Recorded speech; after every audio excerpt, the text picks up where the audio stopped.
Lilja kemur úr Breiðholtinu, ólst þar upp, er 2 barna móðir, fyrrum fimleikaþjálfari, hagfræðingur hjá Seðlabankanum, vann hjá Alþjóðagjaldeyrissjóðnum, gift og er hefur svolítið gaman að lífinu. Ég fer í pólitík vegna þess að ég hafði og hef brennandi áhuga á hagsmunum Íslands og að okkur gangi vel. Og ég hafði verið komið að mörgu sem tengdist fjármálahruninu, til að mynda setningu neyðarlaga og eitt og annað sem var auðvitað bara erfitt. Og svo var ég í vinnu sem gekk út á losun fjármagnshaftana og stöðugleikasamningarnir sem voru gerðir. Og ég kem inn í þetta í gegnum þessa vinnu og í gegnum það allt. Og svo ákvað ég að halda áfram og hef haft mjög gaman að því að fá að koma að lykilstefnumótun hjá þeim ráðuneytum sem ég hef borið ábyrgð á, hvort sem þessi utanríkisráðuneyti, mennta og menningar og núna menningar, viðskipta og ferðamálaráðuneyti. Þú fékkst einmitt kannski nýtt ráðuneyti alveg í hendurnar við upp af þessa kjörtímabils. Hvernig hefur gengið með þessa málaflokka? Mjög vel. Ég hef óbilandi trú á skapandi greinum. Íslendingar eru mjög góðir í hvort sem það séu kvikmyndir, tónlist, bókmenntir, hönnun og allt það. Þannig að mér fannst mjög gaman að geta fylgt eftir þeirri stefnumótun sem við höfðum þegar hafið í gamla ráðuneytinu. Og svo er það auðvitað ferðaþjónustan sem er einhvern veginn þannig atvinnugrein að þeir þykir alltaf einhvern veginn vænna um hana. Hún mætir oft, finnst mér, gagnrýni sem er ekki verðskulduð og eins og þetta sé sjálfsagður árangur ferðaþjónustunnar. Það er að segja að hún sé orðin 8% af landsframleiðslu eða búið til allar þessar gjaldeyristekjur sem nema núna í kringum 33–34%. Þetta er bara hörku vinna sem allir eru búin að leggja á sig og ferðaþjónustan hefur gjörbreytt íslensku hagkerfi. Bæði varðandi meiri stöðugleika á gjaldeyrismarkaðunum í gegnum krónuna og líka að við erum orðin hagkerfi sem getur safnað gjaldeyri með meiri festu en áður var. Og ein skýrasta mynd þess er þessi stöðugleiki krónunnar á undanförnum árum og svo líka það að við erum þetta stóra lífeyrissjóðakerfi sem gæti ekki verið í þessum erlendu fjárfestingum sínum nema ferðaþjónustan, sjávarútvegur, iðnaður og allt það skapaði þessar útflutningstekjur. Kíkjum sérstaklega aðeins á ferðaþjónustuna. Þú hefur kannski einmitt lagt þetta mörkum við að standa vörð einmitt áframhaldandi velgengni ferðaþjónustunar. Já. Hvers vegna finnst þér það brýnt mál? Mér finnst það brýnt vegna þess að þetta snýr að atvinnusköpun í landinu. Þetta er brýnt vegna þess að ferðaþjónustan kemur með allar þessar gjaldeyristekjur. Ferðaþjónustan, hún aðstoðar líka við að flytja út íslenska menningu af því að þeir ferðamenn sem koma til Íslands, þeir eru mjög ánægðir með sína dvöl. Þetta treystir hinnar dreifðu byggðir á landinu. Þetta er mjög sterkt varðandi byggða áætlun og við erum líka farin að sjá staði á Íslandi sem við voru áður ókunnir okkur. Það er svo margt sem ferðaþjónustan gerir. Og svo vil ég líka nefna það að margir hafa nefnt að ferðaþjónustan sé orðin allt of stór. En ef við berum okkur saman við til að mynda Bretland, Frakkland, Þýskaland, og ferðaþjónusta á bilinu frá 7 og upp í 11–12%.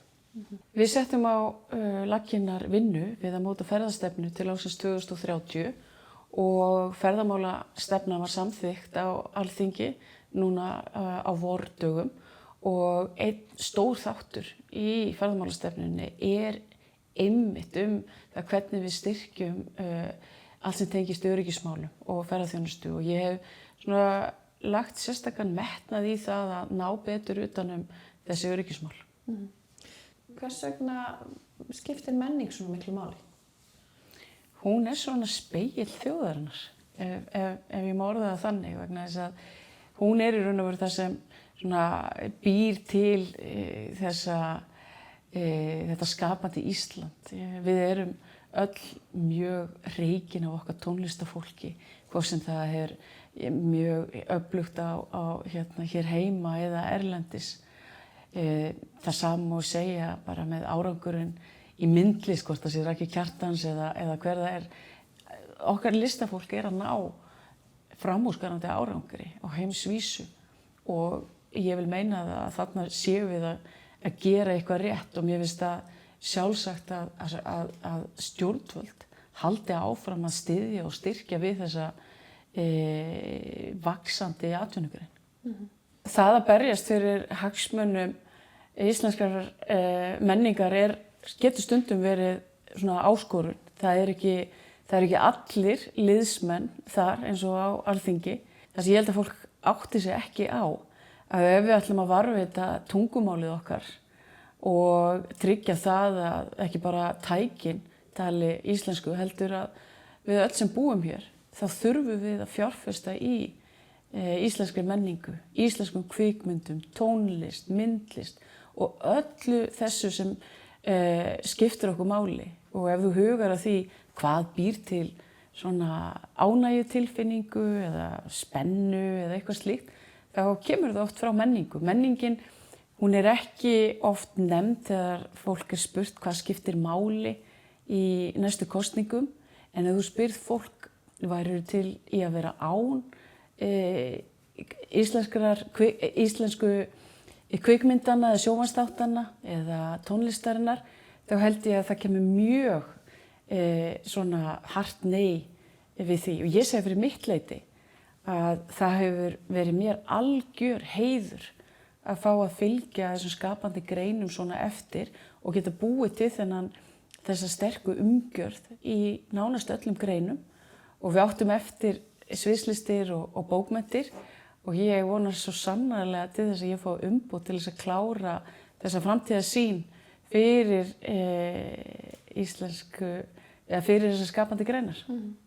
Ég sé það fyrir mér að á næsta kjörtímabili það verði gerður 3 ára samningur við kvikmyndamiðstöð þar sem við sjáum aukningu í kvikmyndasjóð sem getur líka þá svolítið svarað þeim mikla þrótti sem er í geiranum. Í fyrsta lagi, í öðru lagi þá er tilbúið frumvarp að setja á menningarframlag á streymisveitur sem býr til aukin framlög inn í kvikmyndasjóðin.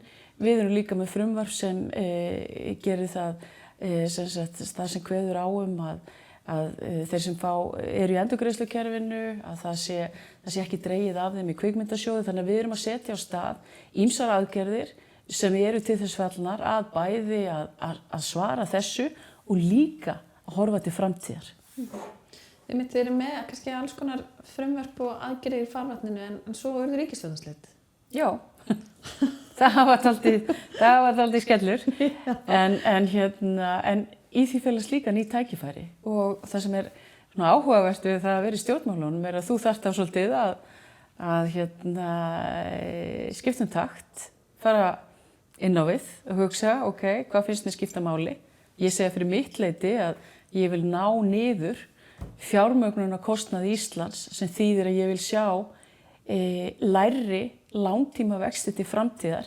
Ég tel að með ákveðnu hugviti og raunsæi sé hægt að ná þessum fjármögnunarkostnaði niður af því að þú lítur á þessar grunnstoðir hagkerfisins, hagvöxtur, skuldastöðu, hrein erlend staða þjóðarbúsins og gjaldeyrisforðin og annað slíkt, þá tel ég að við eigum að vera með lægri fjármögnunarkostnað og það er það sem ég vil beita mér fyrir í næstu ríkisstjórn. Það er mitt erindi inn í næstu ríkisstjórn. Það sem ég gerði sem neytendamálaráðherra og er mjög ánægð með er að í fyrsta sinn var gefin út skýrsla í raun og veru að bera saman vaxtakostnað hér á Íslandi í samanburði við Norðurlöndin.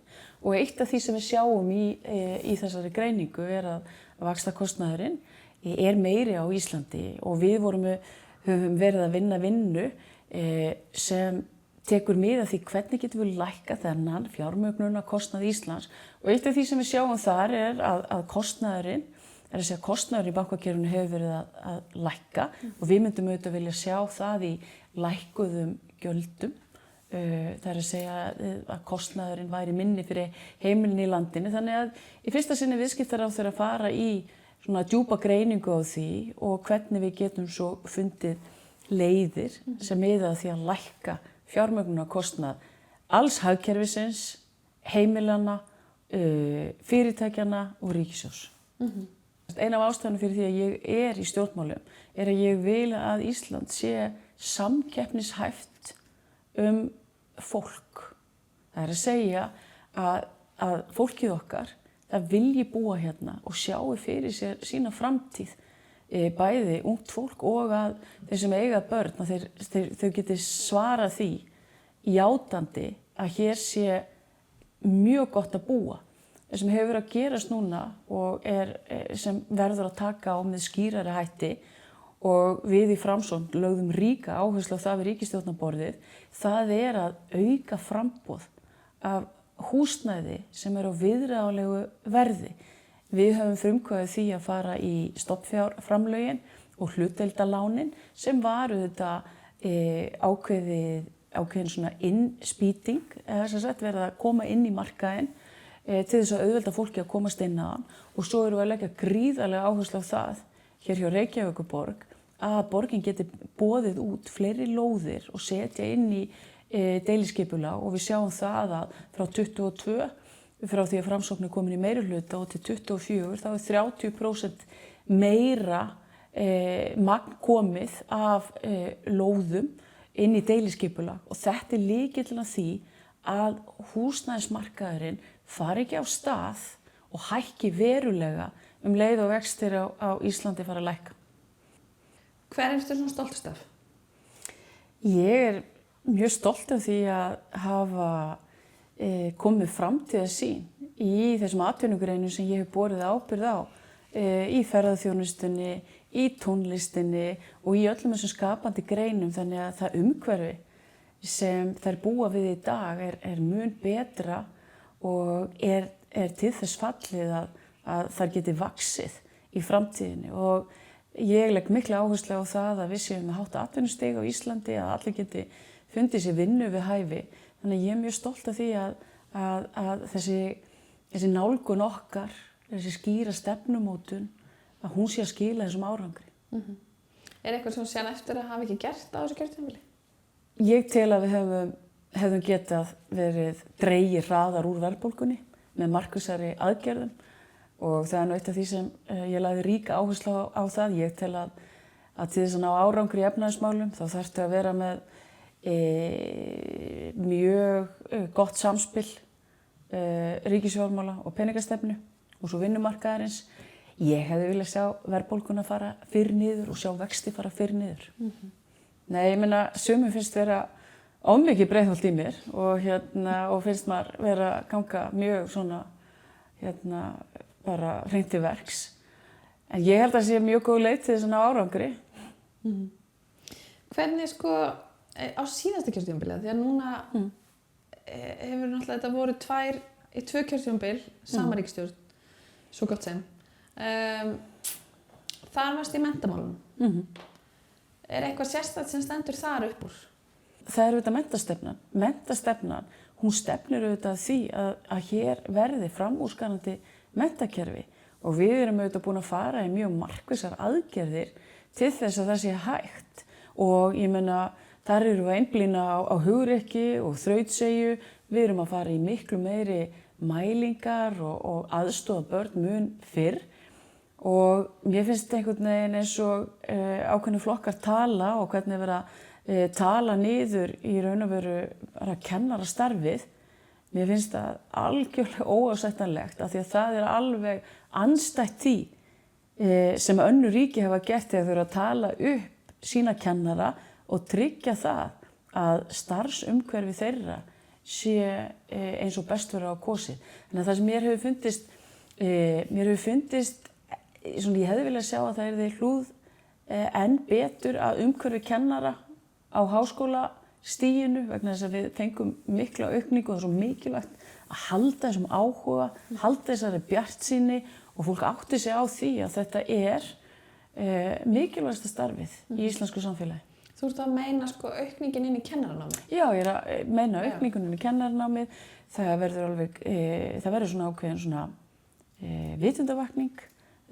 Samfélagið átta sig á því að þetta er algjörlega leiðin fram á við og það var auðvitað mjög mikil og jákvæð umræða menntamál og ég tel að við ekki að þú getur ekki dæmt menntaumbætur sem þú ert það er nýbúið að fara í þar, það kemur dómur á þær eftir 8 eða 10 ár og það er nú það sem OECD hefur einmitt verið að leggja áherslu á og mér þykir einhvern veginn að það eru engar töfralausnir í þessu og þess vegna var ég mjög ánægð með menntastefnuna sem var einmitt samþykkt af Alþingi. Nei, ég meina þú verður að hafa skoðun á þessu og þú vilt sjá, þú veist, ég meina þú ert ég meina þegar við förum í það að styðja við lestur og bókaútgáfu og allt þetta, það er vegna þess að ég trú á því og ég veit að bara allar rannsóknir sýna okkur að börn sem eru duglega að lesa og eru með góðan orðaforða, þeim gengur betur í skóla og þess vegna brenn ég fyrir leikskólastigið því fyrr sem þjóðir byrja á því að vera með lestrarefni sem vekur áhuga og þá jafnar líka tækifæri. Ég vil vera í samfélagi þar sem allir eiga möguleika á því að fá starfa við það sem þeir vilja. Og við erum þannig samfélagi, við erum ekki það mörg og það er pláss fyrir alla hjá okkur. Ég meina, eitt af því sem bara skilgreinir mig bara skilgreinir mína þáttöku í íslensku stjórnmálum er auðvitað það að það er þetta traust. Það verður að ríkja traust til að mynda til fjármálakerfisins og það sem ég var mjög ósátt við í þessu ríkisstjórnarsamstarfi og er auðvitað ekkert leyndamál og sagði auðvitað viðkomandi aðilum frá því en það var til að mynda seinni salan á Íslandsbanka. Ég var ekki hrifin af þessari aðferðafræði. Mér fannst vanta gagnsæi og fyrirsjáanleika og mér fannst númer 1, 2 og 3 að þegar við erum að selja eignir ríkissjóðs að allir hafi tækifæri á því að fjárfesta í því en ekki valinn hópur og bara hættan á því að það fari eitthvað úrskeiðis í slíkri framkvæmd eða þetta gera svona hratt og svona mjög hratt. Þar voru við til að mynda, þar var ég í ráðherranefnd efnahagsmál og sagði ítrekað að mér hugnaðist þetta ekki og af hverju, að ég hafði áhyggjur af því að traustið myndi fara ef framkvæmdin, eða verður sett spurningamerki við framkvæmdina. Það gerist og það má eiginlega segja að við hafum verið í ákveðinni brekku alveg frá þessu.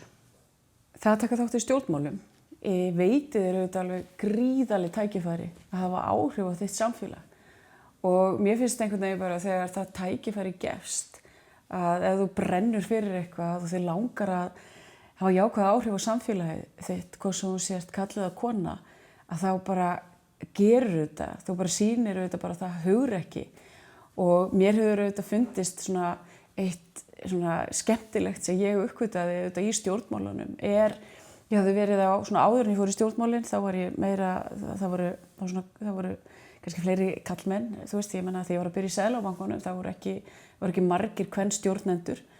En svo finnst mér svo gaman í stjórnmálunum að konur standa vel saman og við ræðum mjög mikið alls konar áskoranir sem fylgir þessu starfi. En tækifærin eru auðvitað svo miklu meiri og ég fyrir auðvitað svona svolítið að skipta mér í stjórnmálum bara strax þegar ég var í nemendur við Fellaskóla. Og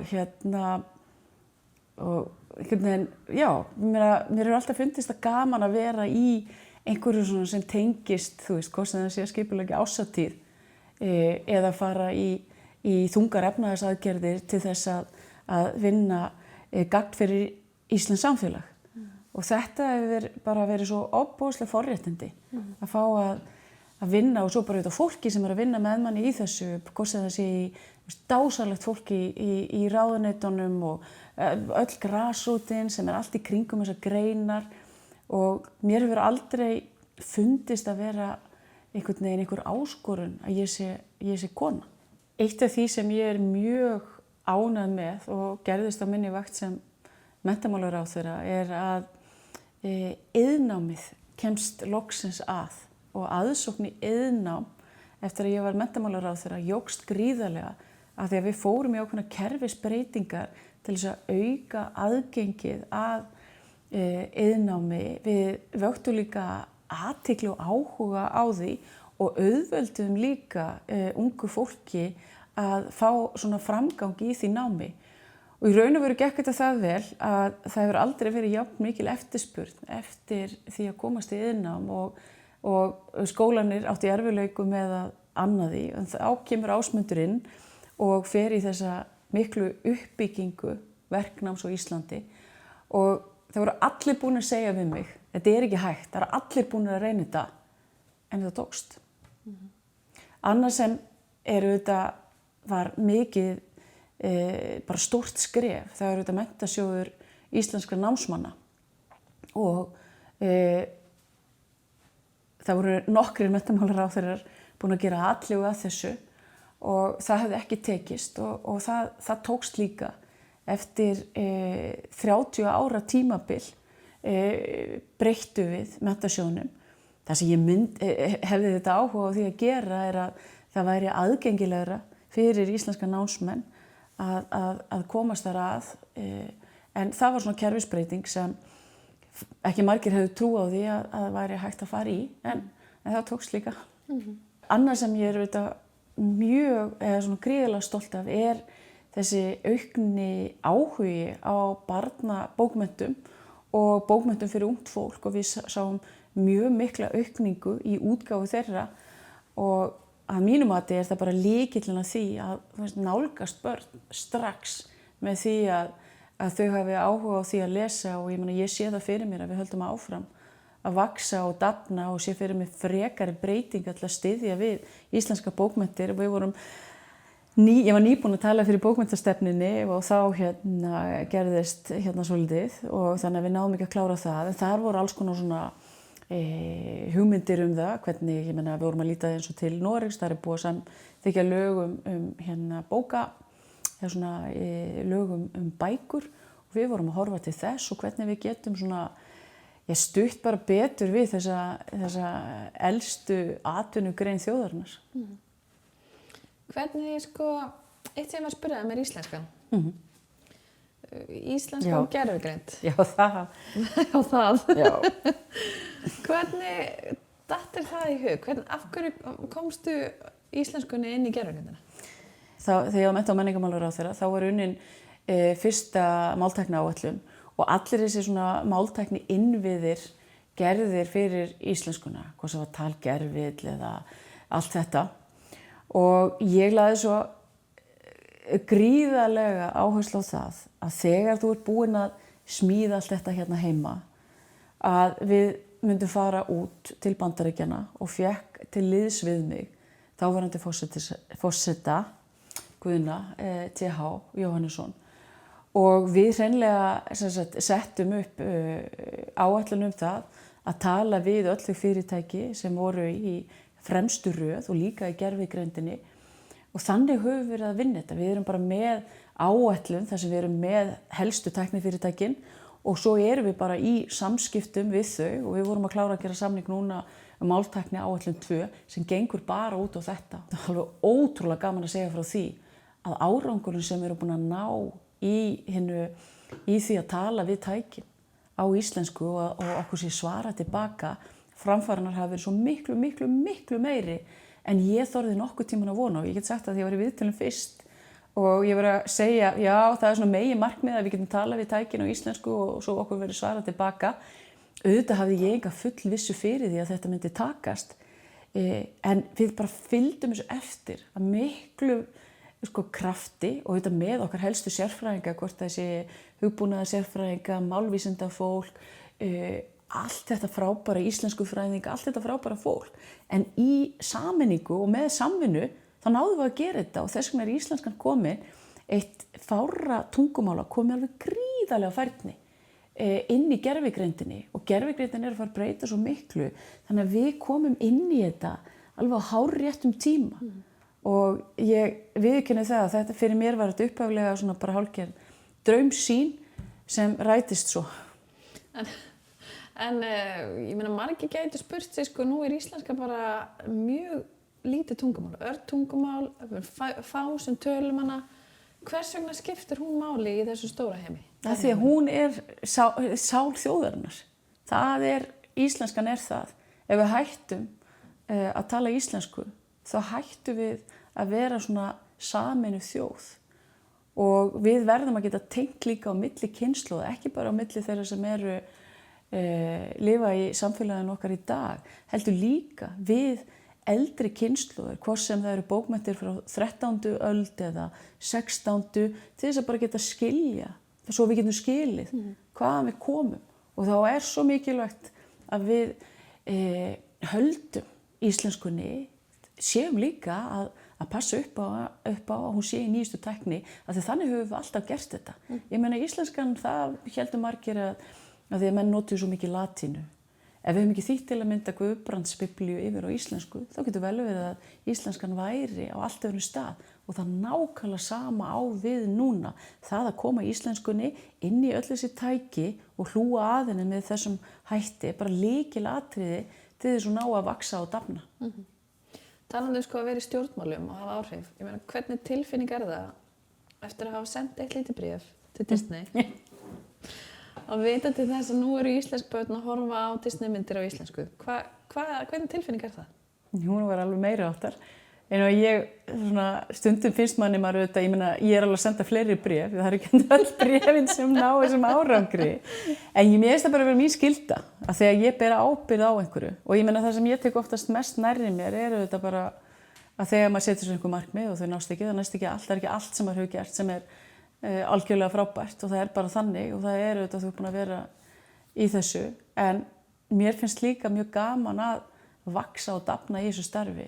Og ég hef líka bara svo mikla trú á því að það sem við erum að gera að það sé til góðs. Það sem er mjög brýnt að gera núna, það er að lækka matarskattinn.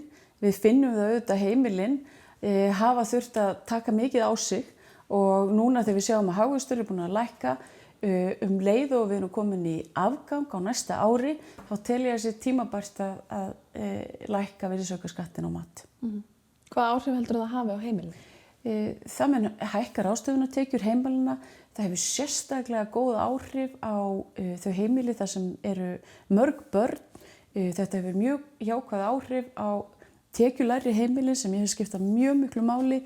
Við höfum nýverið samþykkt að skólamáltíðir séu gjaldfrjálsar og mér fannst það réttlætismál og við erum bara að vinna fyrir heimilin og þess vegna viljum við sjá matarkörfuna lækka og það mun líka hjálpa við að ýta hagvöxtunum upp og líka lækka verðbólguna. En við viljum auðvitað stöðuleika, hóflegan hagvöxt sem styður við góða framtíðarsýn fyrir Ísland. Við viljum lækka matarskatt. Ég finn verulega fyrir því hvernig matarkarfan hefur hækkað á síðustu árum og við finnum það auðvitað öll í þeirri verðbólgu sem hefur verið. Þannig að við viljum lækka verðið á þessari matarkörfu og við munum tryggja það að það skili sér til heimilanna í landinu. Hvers vegna ætti fólk að kjósa Framsókn? Við erum hörkudugleg, við erum með skýra sýn fyrir Ísland. Við viljum vinna að þágu hagsmuna Íslands alltaf og við viljum samfélaginu okkar vel.